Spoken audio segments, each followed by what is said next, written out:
कल की क्लास में अल्हम्दुलिल्लाह हमने इस चैप्टर को स्टार्ट किया था। चैप्टर का नाम है ह्यूमन रिसोर्स। और हमने कल बातें पढ़ी थी, समझी थी कि ह्यूमन रिसोर्स के अंदर 4 चीज़ें हैं जो कि आपको देखनी पड़ती हैं। और वो 4 चीज़ें क्या हैं? सबसे पहले आप देखते हैं रिक्रूटमेंट और सिलेक्शन। फिर आप देखते हैं ट्रेनिंग, और ट्रेनिंग करवाने का पर्पस होता है रिटेंशन। ट्रेनिंग में फिर आपके पास 2 टाइप्स आ जाती हैं। मैं एक काम करता हूँ, इसको अच्छे अंदाज में लिख देता हूँ ताकि आप सब बच्चों को फिर से समझ आ जाए। देखिए बेटा,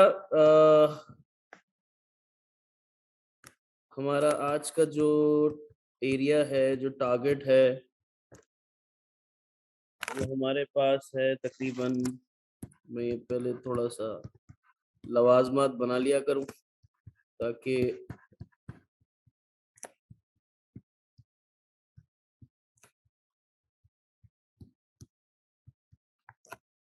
अच्छा जी, सबसे पहले हमने यहाँ समझना है कि ह्यूमन रिसोर्स है क्या। ठीक है, तो ह्यूमन रिसोर्स में हमारे पास 2 बातें हैं। पहली बात, ह्यूमन रिसोर्स की इम्पोर्टेंस और ह्यूमन रिसोर्स के ऑब्जेक्टिव। ह्यूमन रिसोर्स डिपार्टमेंट की इम्पोर्टेंस क्यों है और ह्यूमन रिसोर्स का हमारे पास काम क्यों है। जब मैं ऑब्जेक्टिविटी के अंदर जाता हूं, जब मैं ऑब्जेक्टिविटी में जाता हूं, तो मुझे जो सबसे पहली चीज मिलती है वो मिलती है जॉब एनालिसिस। क्या मिलती है? Job analysis. जॉब एनालिसिस के 2 पार्ट हैं।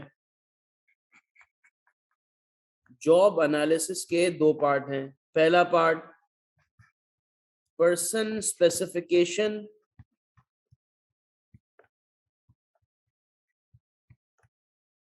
और जॉब स्पेसिफिकेशन। जॉब एनालिसिस से हम 2 चीजें आइडेंटिफाई करते हैं, पर्सन स्पेसिफिकेशन और जॉब स्पेसिफिकेशन। जब हम पर्सन स्पेसिफिकेशन और जॉब स्पेसिफिकेशन को फाइंड आउट कर लेते हैं बेटा, तो फिर हम एक चीज बनाते हैं जिसका नाम है जॉब डिस्क्रिप्शन। क्या बनाते हैं? Job description. जॉब डिस्क्रिप्शन बनाने का पर्पस ये होता है, 2 पर्पस होते हैं। सबसे पहले आप एडवर्टाइजमेंट कर सको कि आपकी ऑर्गेनाइजेशन को किन कैपेबिलिटीज और किन कामों के लिए कैंडिडेट रिक्वायर्ड है। और नंबर 2, जब उसे आप हायर कर लोगे, after hiring that particular candidate, तो आप उस बंदे को वो काम करवाओगे जो कहाँ डिफाइंड होगा? जेडी में। तो जेडी बनाना इसलिए जरूरी है। जब जाहिर सी बात है मैं एडवर्टाइजमेंट करूंगा तो लोग मुझे अप्रोच करेंगे। अप्रोच करने के तरीके कार में हम जब अप्रोच करेंगे तो हम 2 चीजें करेंगे। पहला, उस बंदे का कंडक्ट करेंगे इंटरव्यू। क्या करेंगे? इंटरव्यू। वंस इंटरव्यू हो जाएगा तो हम उसे करेंगे सेलेक्ट, उसकी होगी सिलेक्शन। जब बेटा इंटरव्यू कंडक्ट करेंगे तो इंटरव्यू के कुछ होंगे स्टेप्स, कुछ होंगे स्टेप्स। मे बी पॉसिबल पहला स्टेप हो टेस्ट। आज थोड़ी अलग बात करूंगा। पहले हमने बात की थी कि भाई चलो मैं बुक्स की बात कर लेता हूँ। पहली होगी इनिशियल स्क्रीनिंग। वालेकुम सलाम मुकद्दस। फिर होगा टेस्ट, फिर होगा इंटरव्यू, फिर होगा रेफरेंस चेकिंग,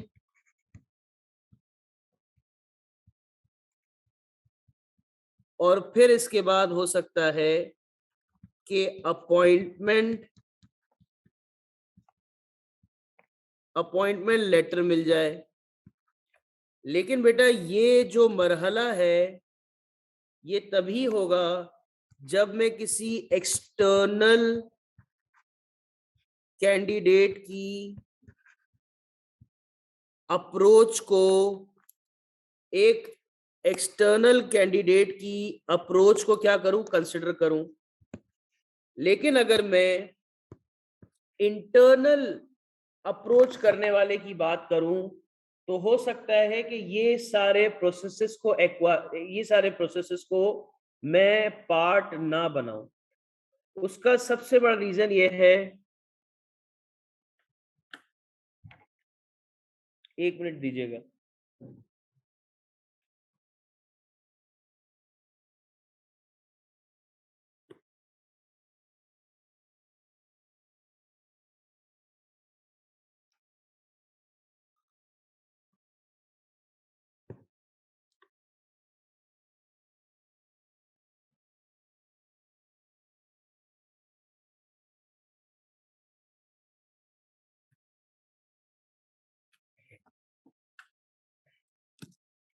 तो हम बात ये कर रहे थे कि भाई इंटरव्यू का ये जो प्रोसेस है ये तब होगा जब किसी एक्सटर्नल कैंडिडेट ने अप्रोच की हो।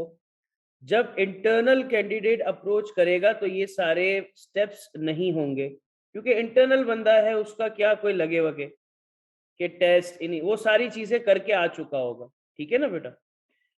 जब मैं बात करता हूं अपॉइंटमेंट की, तो अपॉइंटमेंट में हमें मिलती है सिलेक्शन। अब जब बात सिलेक्शन की मैं करता हूं अब जब मैं बात सिलेक्शन की करता हूं तो मुझे एक चीज याद रखनी पड़ती है। मैं इसे अलग से यहां बना रहा हूं सिलेक्शन को। जब सिलेक्शन की बात की जाती है तो सिलेक्शन का मतलब यह है कि अब वो मेरी ऑर्गेनाइजेशन का पार्ट बन गया है। मेरी ऑर्गेनाइजेशन का जब एक कैंडिडेट पार्ट बन जाएगा तो मैं उससे अपने ऑर्गेनाइजेशन के जो ऑपरेशंस हैं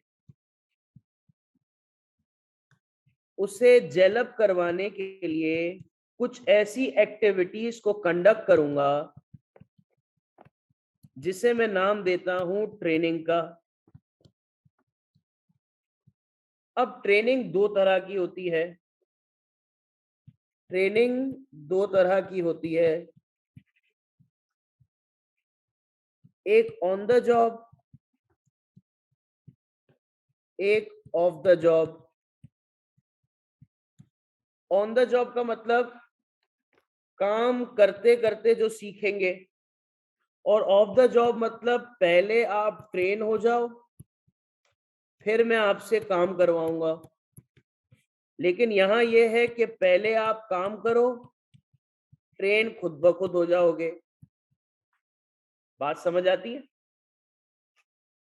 अब जब मैं ट्रेनिंग करवाता हूं तो ट्रेनिंग की जरूरत पड़ती है हमेशा न्यू स्टाफ को। जो एग्जिस्टिंग स्टाफ है उसके लिए जो प्रॉपर वर्ड है वो है डेवलपमेंट का। लेकिन सर क्या मैं अपने एग्जिस्टिंग स्टाफ को ट्रेन नहीं कर सकता? Yes you can, yes you can, but कोई सिचुएशन होनी चाहिए। ट्रेनिंग की सिचुएशन एग्जिस्टिंग लोगों के लिए क्या हो कि कभी कोई ऑर्गेनाइजेशन में न्यू टेक्नोलॉजी की इम्प्लीमेंटेशन हुई है,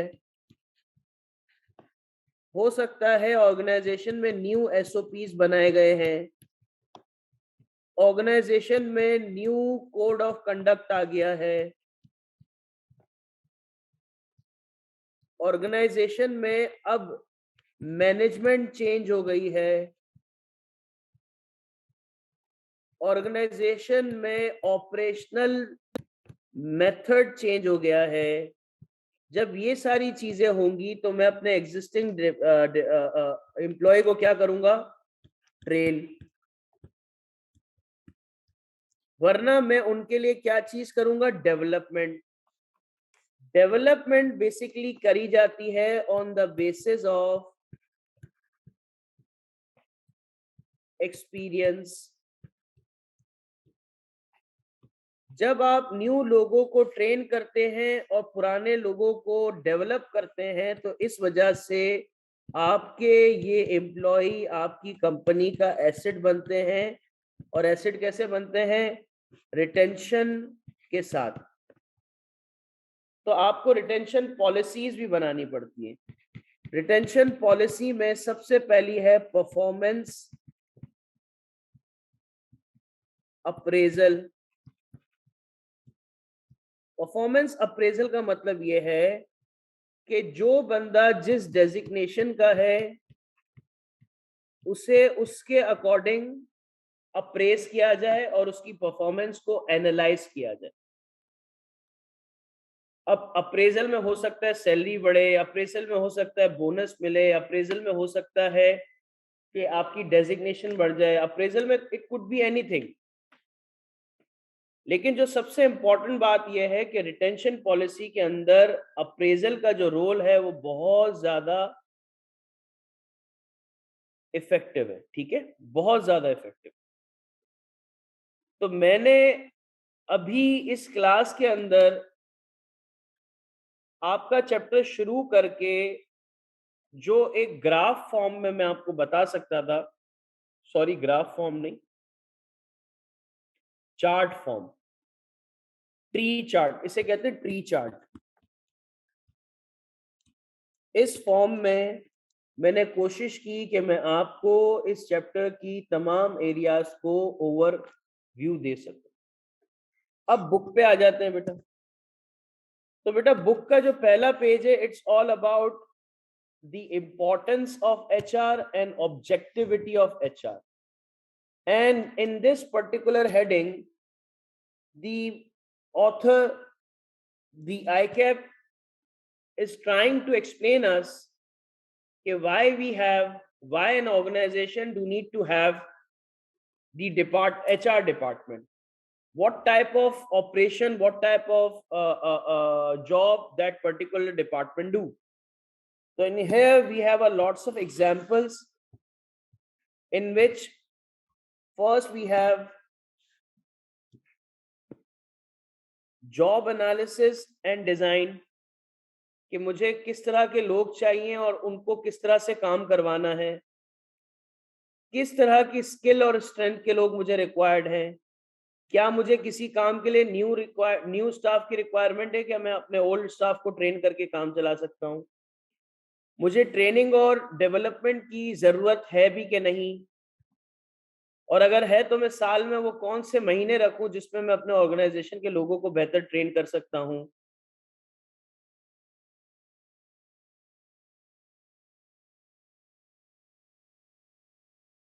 फिर इसके बाद मेरी परफॉर्मेंस अप्रेजल होगी, यानी मेरी परफॉर्मेंस को इवेल्युएट किया जाएगा, प्रमोशन मिलेगा, मोटिवेशन स्ट्रेटेजी होगी। रिडेंडेंसी का मतलब होता है फरागत, फारिग, फारिग इंसान। अब जाहिर सी बात है जब इंसान को आप ट्रेन करोगे तो उसकी स्ट्रेंथ और वीकनेस का पता चलेगा। और जब बात हम स्ट्रेंथ और वीकनेस की करते हैं तो हमें ये बात पता चलती है कि जो मेजॉरिटी ओल्ड माइंडसेट के लोग होते हैं उनकी अडेप्टेबिलिटी ऑफ न्यू थिंग्स बहुत ज्यादा क्या होती हैं, कमजोर होती हैं, जिसकी वजह से वो अपने आप को उस तरह से सिग्निफिकेंट नहीं समझते जिस तरह न्यू एम्प्लॉयज समझ रहे होते हैं। क्योंकि उनके पीछे ये बात होती है कि भाई अब हम अपने चीजों को, हम इतने मेच्योर हो चुके हैं कि अब हम अपनी चीजों को चेंज नहीं कर सकते, लिहाजा हमारे लिए न्यू टेक्नोलॉजी वेस्ट है, इससे हम एक्सपोज हो रहे हैं, हालांकि ऐसा नहीं है। ठीक है जी, यहां तक क्लियर है।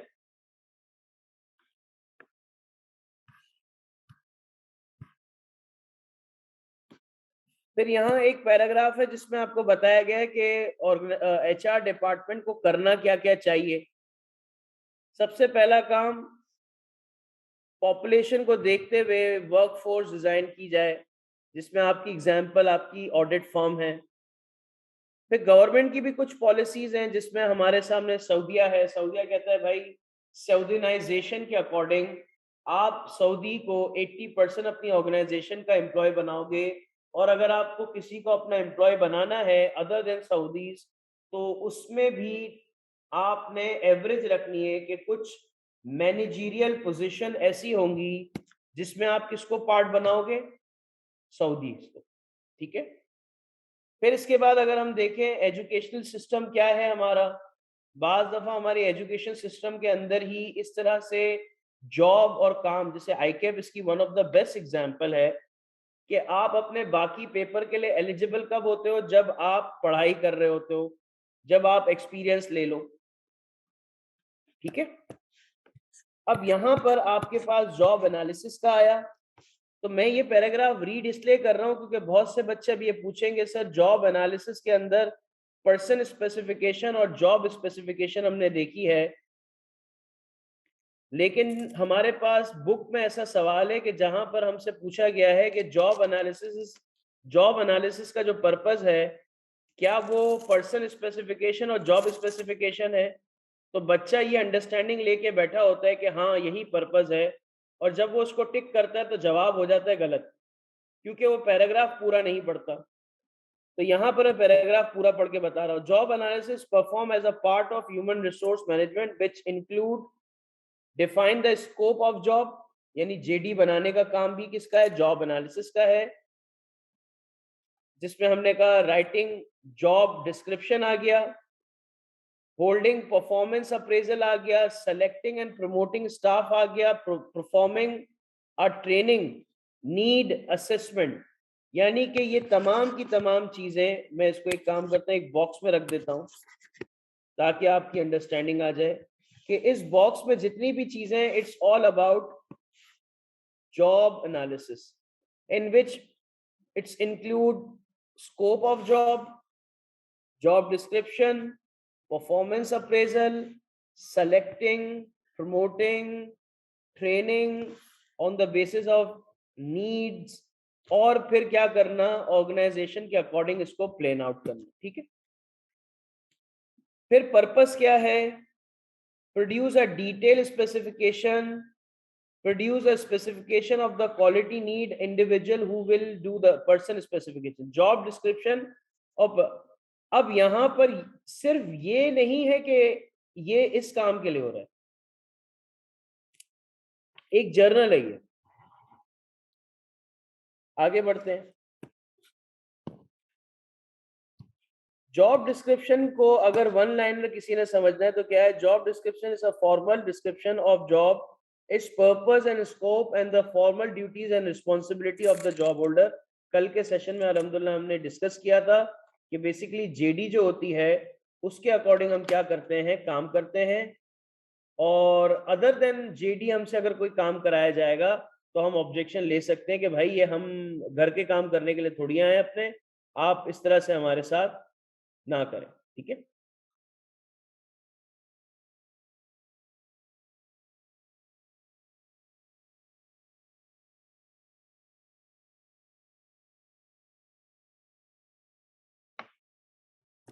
किसी का यहाँ तक कोई सवाल है तो प्लीज पूछ सकते हैं।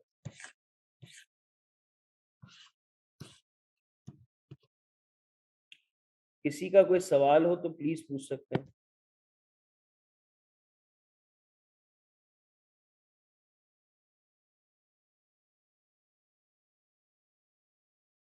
जी रोहन।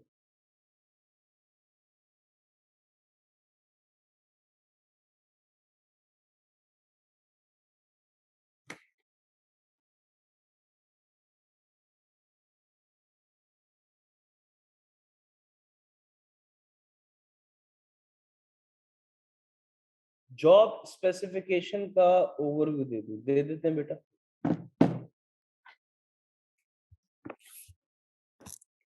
जॉब स्पेसिफिकेशन का मतलब ये है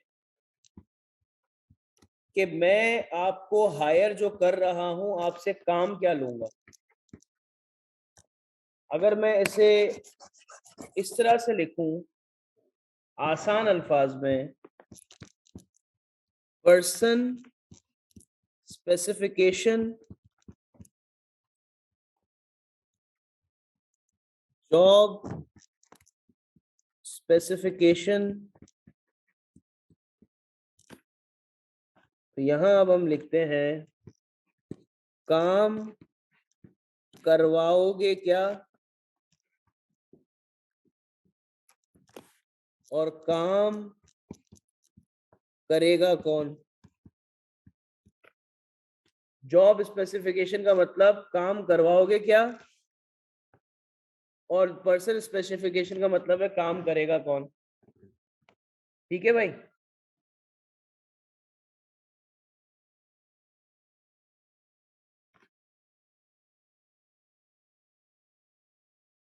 और किसी का कोई सवाल।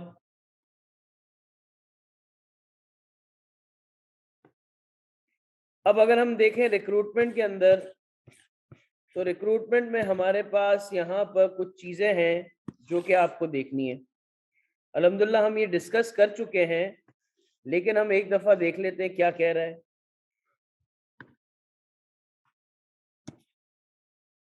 People who work for an organization are extremely valuable asset. Without its employees, an organization would not exist or could not operate. The efficiency and effectiveness of an organization depend on the skill and ability. बिल्कुल देखो, हम जो बात करके आए हैं ना, अल्हम्दुलिल्लाह वही बात यहाँ पर कही जा रही है। सिंपल सी बात है, आप अपनी ऑर्गेनाइजेशन में किसी ऐसे इंसान को रखोगे जो फजूल हो, जिसे काम करना नहीं आता हो, है भाई। अब आपने कहा यार मुझे कोई पसंद आ गया, अब आप उसको काम पे रख रहे हो, काम करने लायक उसके अंदर कुछ है नहीं। आपने कहा नहीं यार ये बंदा मेरे जानने वाला है, मैं मना नहीं कर सकता, या ये मेरा पुराना दोस्त है, इसे मैं मना नहीं कर सकता, या मेरे क्लाइंट का ये कोई रिश्तेदार है, इसे मना नहीं कर सकता, तो मैं इसे काम पे रख लूं। कभी भी आप इस तरह के लोगों को अपनी ऑर्गेनाइजेशन का पार्ट नहीं बनाना पसंद करोगे।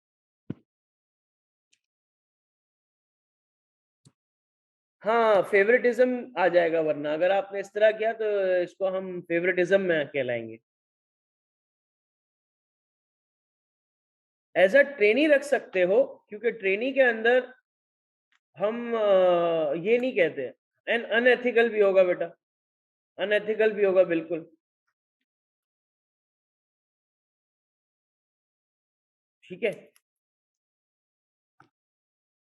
अब यहाँ पर ओवर टाइम चेंजेस अकर इन दी वर्कफोर्स, जाहिर सी बात है over the period of time लोग जाते जाते हैं, न्यू लोग आपके पास आ रहे होते हैं, तो आपको क्या करना पड़ता है ऑर्गेनाइजेशन में,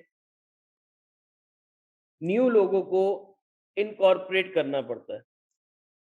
यही बात जो मैंने अभी कही इसकी पहली लाइन में लिखी है, some existing employ leave the organisation for example to take job somewhere and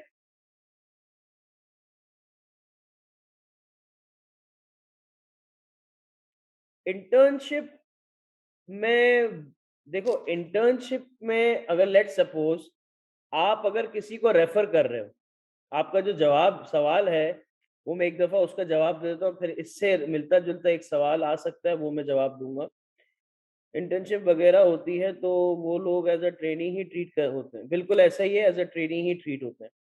देखिए बेटा, अगर आपने किसी को रेफर किया, मिसाल के तौर पे आपने कहा कि यार सर मेरा भाई है, आप उसे काइंडली अपने पास रख लें, तो मैंने कहा मैं इसे रख तो लूंगा लेकिन as a trainee, as a trainee.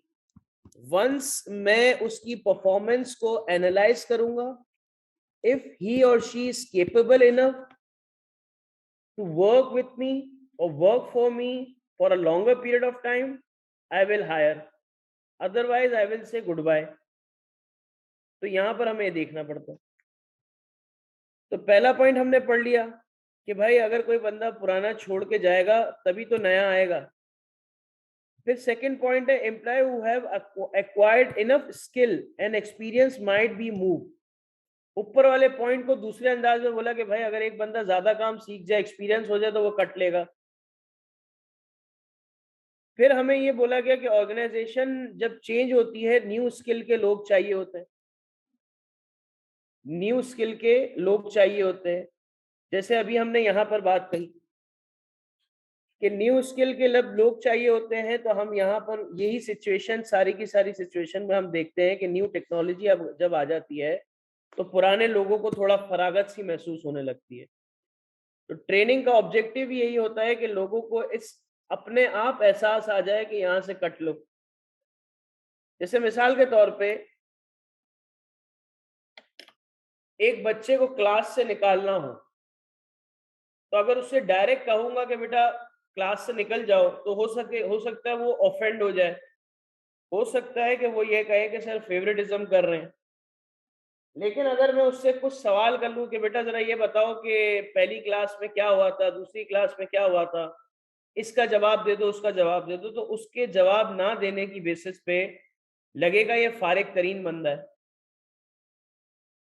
तो इस चीज को देखते हुए हम क्या बोलेंगे, भाई अब आपने सवाल के जवाब नहीं दिए, अब आप बाहर निकल जाए। यानी we need to find a reason जिसकी बेसिस पे हम क्या कहें, बेटा टाटा बाय बाय। ठीक है, तो हमें ये बात समझना बहुत ज्यादा जरूरी है।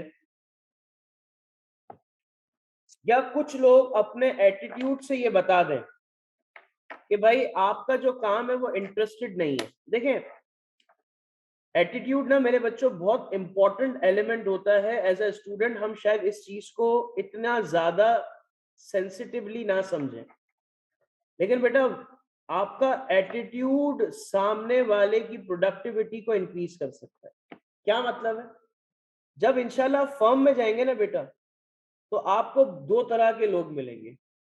जब आप इंशाल्लाह फर्म में जाएंगे ना, तो दो तरह के लोग मिलेंगे। एक वो लोग होंगे जो आपको ये बताएंगे कि भाई जितना काम करवा दे, जिसके जो काम करने आए हो ना, यानी जितने काम के पैसे मिलते हैं वही काम करना, ज्यादा काम मत करना। और दूसरे वो लोग होंगे जो आपको ये बोलेंगे कि भाई जो सीनियर बोलता है ना, जो सीनियर बोलता है वो तुमने काम परफॉर्म करना है। दो तरह के लोग मिलेंगे, दो तरह के लोग मिलेंगे। एक वो लोग होंगे जो कहेंगे आपको कि भाई जितना काम दिया जाए वही काम करो, ज्यादा ज्यादा खुद से ऐसा एटीट्यूड ना लाओ कि आप इतनी ज्यादा एक्सपेक्टेशन ना बढ़ा दो कि सामने वाला कहे कि यार बेहतरीन। लेकिन सीनियर, दूसरे बंदे कहेंगे भाई जो सीनियर कह रहा है ना उसकी बात मान के चलो। अब वो रात को बोल रहा है लेट बैठ के काम करने का, आप लेट बैठ के काम करो। डबल काम करने का बोल रहा है, डबल काम करो। दोनों अपने पॉइंट ऑफ व्यू के अकॉर्डिंग ठीक है, लेकिन जब बात सक्सेसफुल होने की आएगी ना, तो मैं आपसे ये बात मैं अपने एक्सपीरियंस के अकॉर्डिंग कह रहा हूं, हो सकता है मैं कंप्लीटली रॉन्ग हूं, ये बंदा ज्यादा सक्सेसफुल होगा। दो रीजन है इसके। पहला, सीनियर डिपेंडेंट हो जाएगा इस पे। एक दिन ऐसा आएगा कि वो सीनियर डिपेंडेंट हो जाएगा कि यार ये एक्स बंदे के बगैर तो मैं सांस ही नहीं ले सकता। जब तक ऑफिस में ये नहीं आता काम ही नहीं हो सकता। इस तरह की वैल्यू उसी इंसान को मिलती है जो सर झुका के फोकस होके काम करता है, जो ज्यादा काम करता है, अच्छा काम करता है, जो काम दिया जाता है पूरा करता है। लेकिन एक ऐसा बंदा है, जब वो देखो काम तो आपको करना ही है ना ऑर्गेनाइजेशन में बेटा, आप या मुंह बना के काम करो या फिर आप अच्छे मुंह के साथ पार्टिसिपेट। जैसे मिसाल के तौर पे दो स्टूडेंट है, एक स्टूडेंट माशाल्लाह पार्टिसिपेट करता है, अच्छे तरीके से परफॉर्म करता है,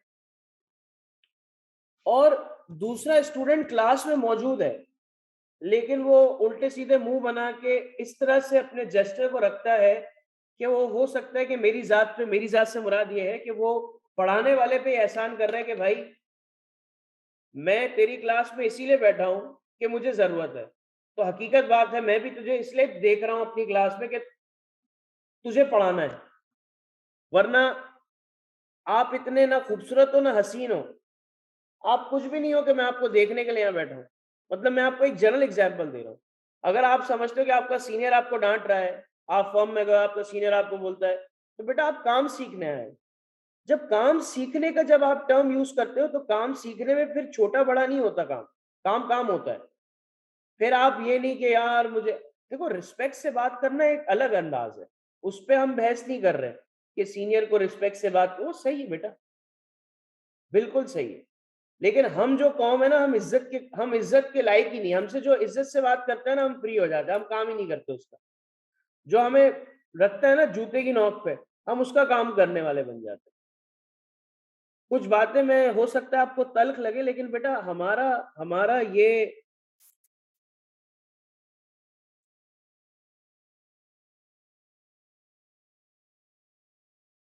रिक्वायरमेंट से ज्यादा काम मैंने यहाँ कहीं भी जिक्र नहीं किया। रिक्वायरमेंट से ज्यादा का मैंने यहाँ कहीं भी जिक्र नहीं किया। मैंने कहा जो सीनियर बोले। मैंने ये नहीं कहा रिक्वायरमेंट से, अगर मिसाल के तौर पे आपको वो बंदा कह रहा है कि जरा एक काम करो, 2 रैक जो होते हैं ना, रैक्स, या एक स्टोर का है ना, इन्वेंट्री काउंट करके आओ। आपने क्या किया, 2 स्टोर की इन्वेंट्री काउंट खुद से कर ली। ये करने को मैं नहीं कह रहा, ये करने को मैं नहीं कह रहा। आप एक ही काम करो, ऐसा काम करो कि वो आपको कहे कि यार बेस्ट काम कर दिया। आप उसमें इंप्रूवमेंट लेके जाओ कि सर मैंने ये स्टोर काउंट कर रहा था तो मैंने ये कुछ चीजें ऑब्जर्व की। तो अगर अब नेक्स्ट टाइम हम ये काम करेंगे ना, तो हम अगर ये तमाम चीजें भी इंकॉर्पोरेट करें तो हमारी स्टोर काउंटिंग, स्टॉक काउंटिंग बहुत बेहतर हो सकती है। मैं ये समझाना ये चाह रहा हूँ।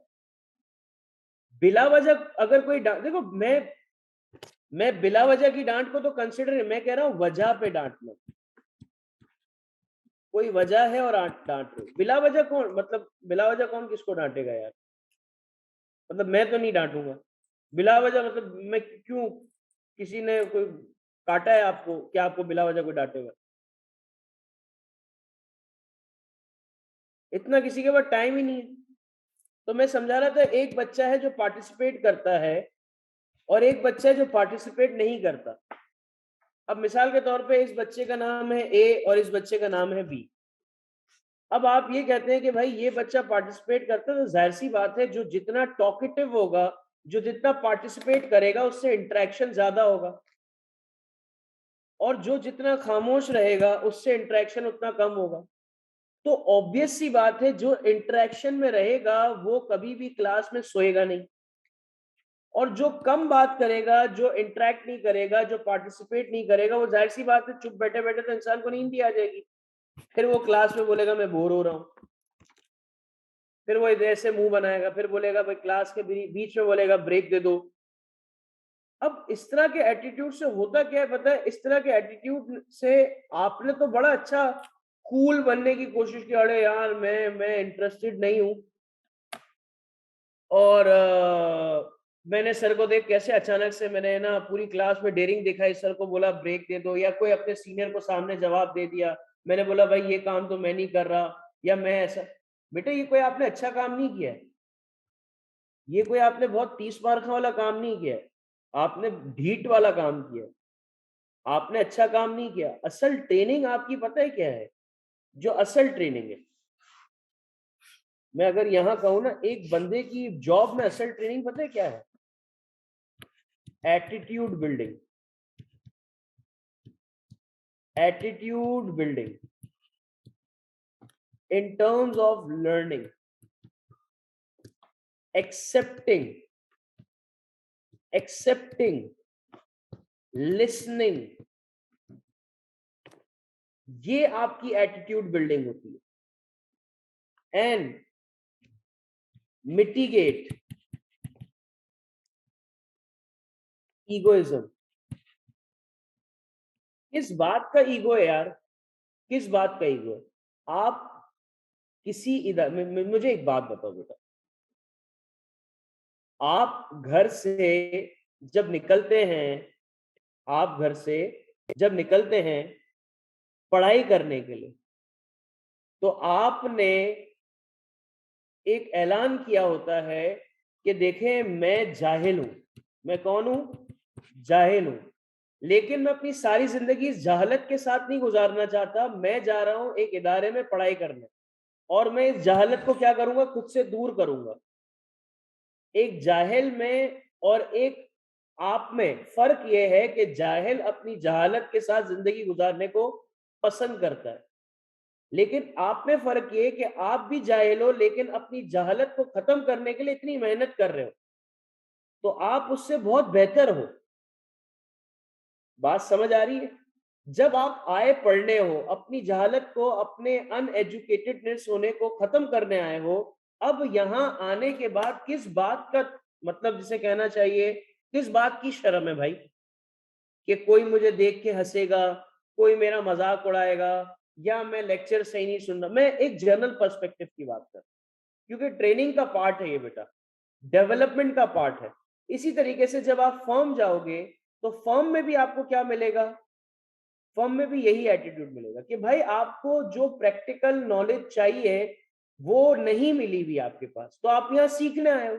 तो जब सीखने आए हो तो काम करते करते सीखोगे। तो अगर आप अपने सीनियर्स के सामने उनकी प्रेजेंस में नहीं रहोगे, देखो मैं चमचागिरी करने को नहीं कह रहा,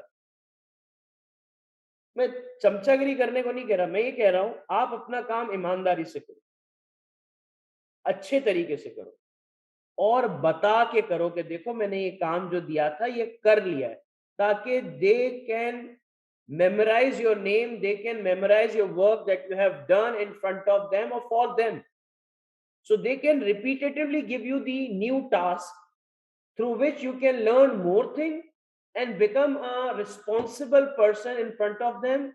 And at the end of that time, these senior manager will be what we can say, dependent on you. I'm not saying by doing uplifting, by doing chamchagiri and all stuff, make them dependent on you.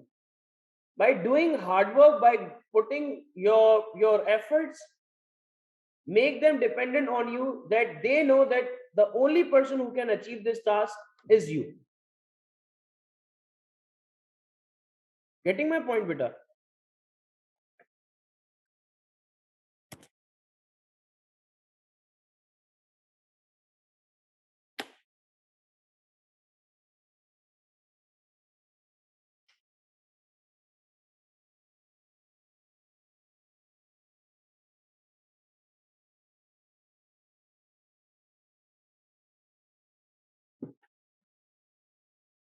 किसी का कोई सवाल है भाई? आखिर के 15 minute है, ये टॉपिक मैंने एंड कर दिया। इंडक्शन का मतलब होता है हायरिंग करना, इंडक्ट करना,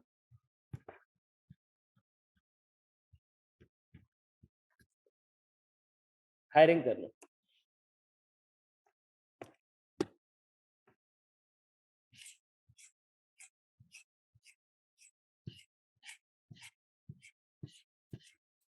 ये टॉपिक आज हमारा एंड हो रहा है। अब्दुल हमीद पूछ ले भाई जो पूछना है आपको।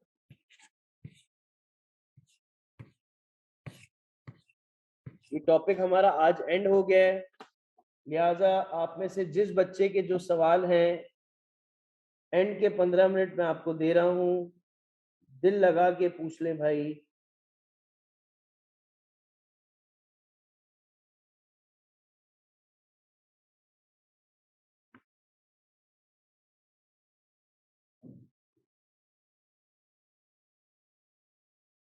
इनलार्जमेंट और इनरिचमेंट। इनलार्जमेंट का मतलब होता है डेजिग्नेशन वाइज आपका बड़ा होना, डेजिग्नेशन। और इनरिचमेंट का मतलब होता है काम वाइज आपका बड़ा होना। अब इसको समझ लो, एक में आपकी अथॉरिटी बढ़ती है जिसको हम कहते हैं इनलार्जमेंट, और एक में आपकी रिस्पॉन्सिबिलिटी बढ़ती है, रिस्पॉन्सिबिलिटी बनती है, इसे कहते हैं इनरिचमेंट।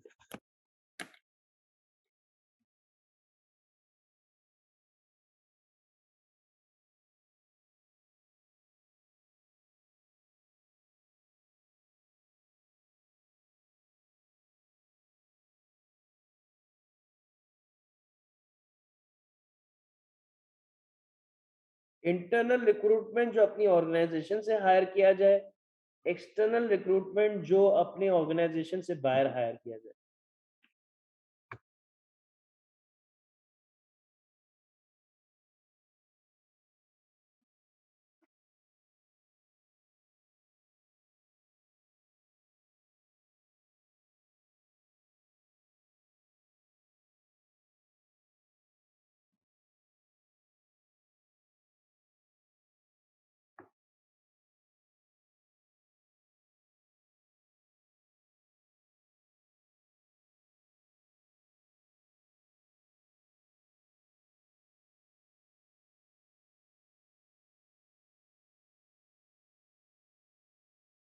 डेलीगेशन का मतलब होता है अपने काम की जिम्मेदारी किसी और को देना। सिकॉन्डमेंट का मतलब होता है, सिकॉन्डमेंट का मतलब होता है, असल में आज स्टूडेंट इसलिए कम है क्योंकि मार्च के स्टूडेंट जो हैं उनकी क्लास 10:30 बजे खत्म हुई है, 9:30 पौने 10 बजे खत्म हुई है, तो अभी वो थके हुए हैं, इसलिए कम है बेटा। मैं फिर से बता रहा हूँ, डेलीगेशन का मतलब होता है अपनी रिस्पॉन्सिबिलिटी को किसी और को दे देना। डेपुटाइजिंग का मतलब होता है अपनी जगह किसी अपनी जगह किसी और को for the time being, for the time being क्या करना, काम पे रख देना। और सेकॉन्डमेंट का मतलब होता है किसी और ऑर्गेनाइजेशन में जाके आपने वो काम परफॉर्म करना। मिसाल के तौर पे आप घर में आपके छोटे भाई बहन हैं, कंपनसेशन का मतलब बेटा पैसे देना होता है, कंपनसेट करना।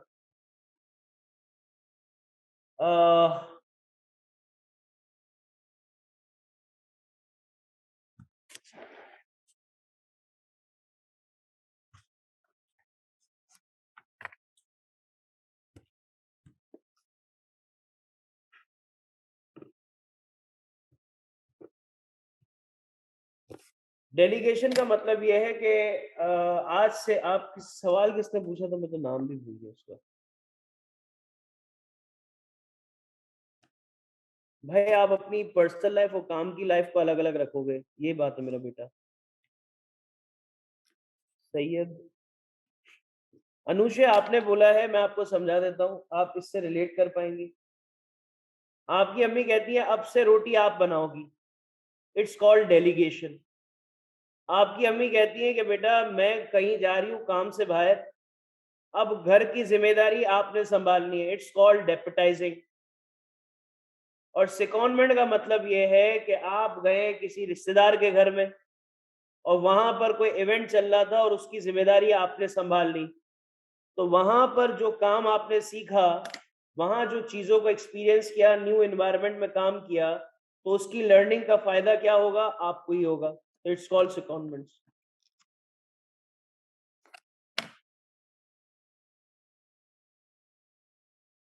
शाहिर बेटा बिल्कुल ठीक कह रहे हैं।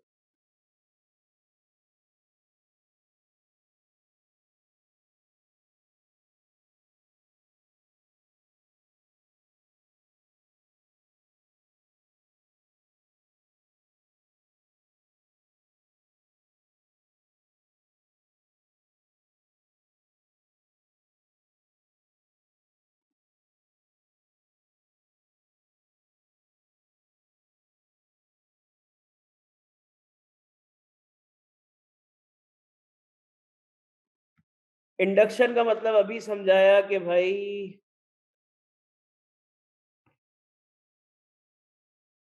वालेकुम सलाम फैजी। इंडक्शन का मतलब यह है कि हायर करना। कोई और रीजन बता दो। भाई रीजन यही है ना कि पहले क्यों छोड़ा, आप जब उस डिपार्टमेंट में थे। बेटा कोई ड्राई चैप्टर नहीं है, आज मेरा मूड थोड़ा अजीब है। कोई ड्राई नहीं, कल यही चैप्टर पढ़ाया था, तुझे हंसी आ रही थी। आज थोड़ा अलग बातें कर ली तो तू कह रहा है ड्राई चैप्टर है, हैं? चरिया।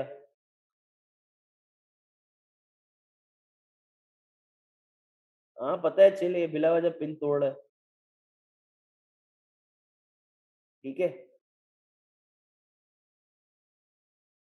मूड अजीब नहीं है, मतलब एक बात कर रहा हूँ, एक सीरियस, आज थोड़ा सीरियसली चीजों को समझा दिया तो अगला कह रहा है कि भाई आज ड्राई है, चमाटे खाएगा मेरे हाथ में। ड्राई का बच्चा। सर वैसे सीईओ नहीं बन सकते क्या? बेटा रोहान बेटा बहुत टेढ़ा जवाब आएगा, इंसान बन जा।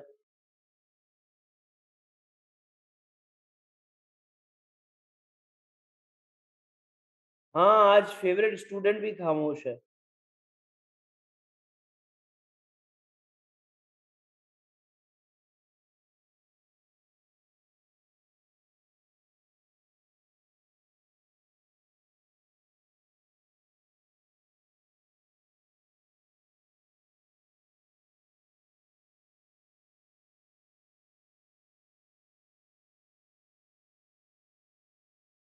मेरा बेटा रीजन यही है कि मैं अगर अपनी ऑर्गेनाइजेशन का एक डिपार्टमेंट छोड़ूंगा तो मुझे रीजन देना पड़ेगा कि वहां गए क्यों थे, और अब जब इतना टाइम आपने वहां लगा लिया है तो अब आप वहां से छोड़ रहे हो तो आपकी वहां कोई रिप्लेसमेंट है भी कि नहीं। तो आपको रीजन देना पड़ेगा कि सर जब मुझे ऑर्गेनाइजेशन में आया था तब मैंने ये कहा कि तब वहां पर इस डिपार्टमेंट में जो अभी ओपनिंग आई है, लेट सपोज फाइनेंस में अभी ओपनिंग आई हुई है, पहले ओपनिंग नहीं थी, तो मुझे कहा गया था कि जब ओपनिंग आएगी तो आपको कंसिडर किया जाएगा, इसलिए मैं अप्लाई कर रहा हूँ। तो बहुत से रीजन हो सकते हैं चंदा, बहुत से रीजन हो सकते हैं।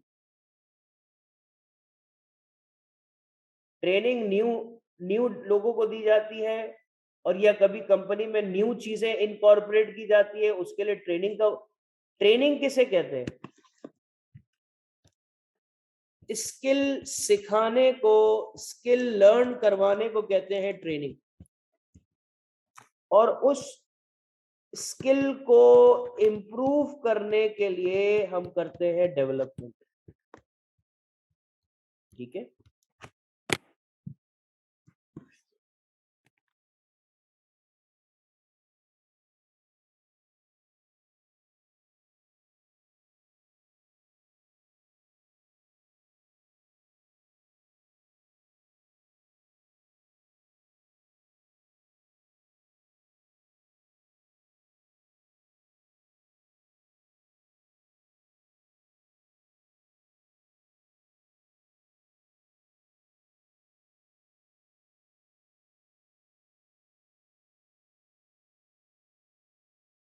इन रिक्वायरमेंट अकाउंटेबिलिटी कंसिडर और नॉट, मैं समझा नहीं बेटा, can you explain it?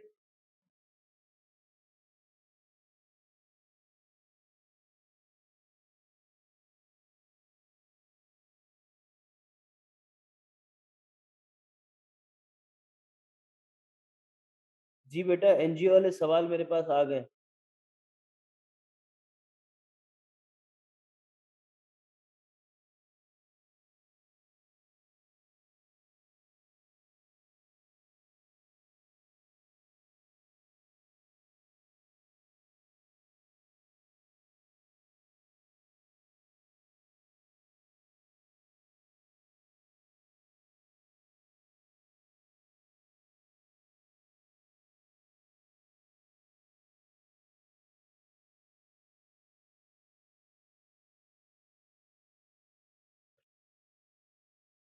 Sneha आप पूछ ले भाई, आपने सवाल पूछ के गायब हो गई है, मैंने आपका सवाल समझा ही नहीं हूँ, क्या जवाब दूंगा? एपी राजपूत, रिक्रूटमेंट का मतलब होता है रिक- किसी इंसान को सेलेक्ट करने से पहले जो प्रोसेस होता है उस प्रोसेस को कहते हैं रिक्रूटमेंट, जिसमें इंटरव्यू टेस्ट वगैरह सब आता है।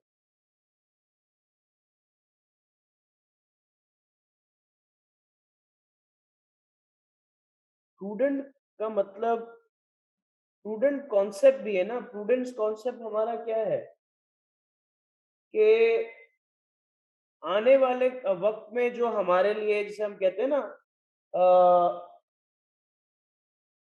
लॉस मेकिंग साबित हो। अच्छा, रिक्रूटमेंट लिखना था, रिक्वायरमेंट लिख दिया, मैं जवाब दे देता हूँ।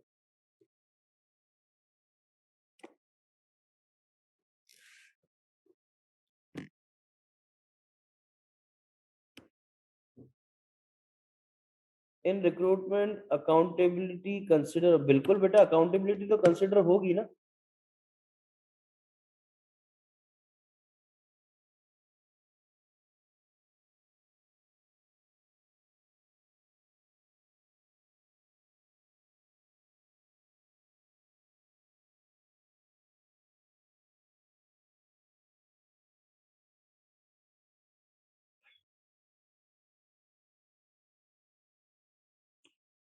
हाँ भाई, और पूछे?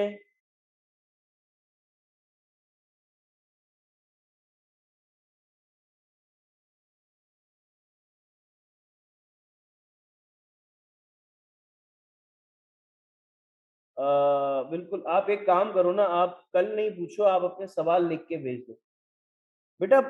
अच्छा, सॉरी सॉरी, मैं एक बच्चे का सवाल आया था, फैजी, फैजी बेटा तेरा सवाल था what is meaning bye prudent.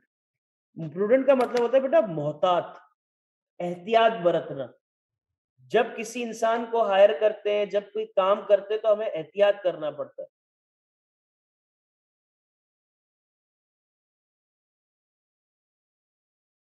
नहीं बेटा, टेंडर अलग चीज होती है। टेंडर है ना, एम्प्लॉयज को हायर करने में टेंडर। अब आपका ये टेंडर का वर्ड है ना, ये टेंडर का वर्ड रिक्रूटमेंट के लिए नहीं आ सकता। टेंडर का वर्ड यूज किया जाता है जब आप कोई गुड्स खरीद रहे होते हो, जब आप कोई नॉन करंट एसेट खरीद रहे होते हो, तो टेंडर का वर्ड तब यूज करते हैं। टेंडर का वर्ड ऑर्गेनाइजेशन में एम्प्लॉयज को हायर करने के लिए नहीं यूज करते।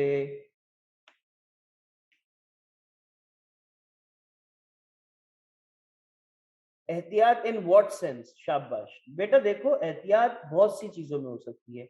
जब आप जॉब एनालिसिस करते हो उस पर एहतियात बरतनी पड़ती है कि कहीं आप कोई ऐसी रिक्वायरमेंट ना डाल दो जो कि डिस्क्रिमिनेशन में आ जाए। जैसे for example, this job is only for ladies, या this job is only for those who have this experience. तो कोई ऐसी चीज आप मत डाल देना जिससे एक नेगेटिव वाइब आए, ठीक है ना। और फिर इसके बाद जब आप किसी को हायर करते हो ना,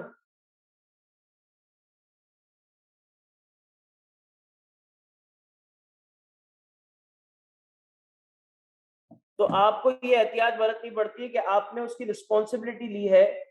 फॉर एग्जाम्पल, हमारे पास जो ARDT इंस्टीट्यूट में जो फीमेल स्टूडेंट्स पढ़ने आती हैं, फीमेल जो काम करने के लिए आती हैं, we need to make sure that उनको एक कंफर्ट जोन दिया जाए, उनको वो सिक्योरिटी वो उस तरह का प्रोवाइड की जाए ताकि वो सुकून से यहाँ आके अपने घर जा सकें और ईट समथिंग लाइक दिस। तो एहतियात बहुत से एरिया में आ सकती है, मतलब एहतियात एक जर्नल है। अब आपने कहाँ पढ़ा स्पेसिफिकली वो मुझे बता दोगे तो मैं आपको उसके अकॉर्डिंगली जवाब दे सकता हूँ।